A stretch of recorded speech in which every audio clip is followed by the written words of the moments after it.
Are there advantages to exhuming the body of John F. Kennedy? The major advantage at this point, without full disclosure of all the documentary evidence that has been sequestered by the government, the major is confirmation or lack of confirmation of what we know from the autopsy surgeons. If the exhumation were conducted in the present light of the lack of much evidence, of documentary evidence, photographs and so on, that are open to public view, we have to rely simply upon trying to confirm or disaffirm what they have found.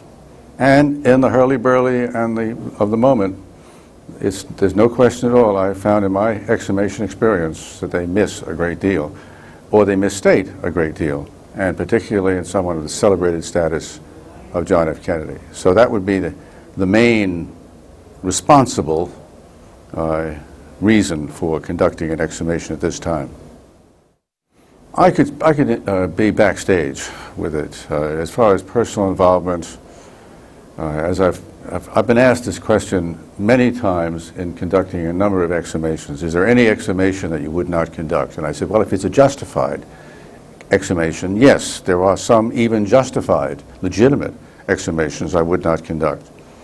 And one of those I've always mentioned is my father, my deep and abiding affection for my father. And John F. Kennedy was a surrogate father. And I would not want to exhume John F. Kennedy. I would not want to, as I did with Jesse James, hold the skull of John F. Kennedy in my hand for fear that I could not, out of trembling, hold it. I could not be scientifically objective. I could not put aside my own emotional responses sufficient to do a scientifically impartial evaluation. So why hasn't John Kennedy been exhumed? The major stumbling block, without speaking to personal knowledge on the subject, has got to be the family. You're going to have to overcome the hurdle of getting Senator Edward Kennedy and other members of the family to approve, regardless of whether or not the Department of Defense, who supervises and superintends the gravesite at Arlington National Cemetery, even if they approved, which is doubtful.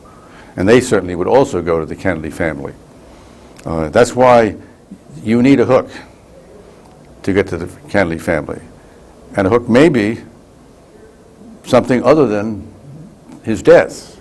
It could be his diseases, particularly if they're genetic related. And that's what I found with Albert DeSalvo. We found some subsidiary incidental materials that might have been of greater interest because it might indicate, as in Kennedy's case, celiac disease, genetically orchestrated disease. The family might want to know about that.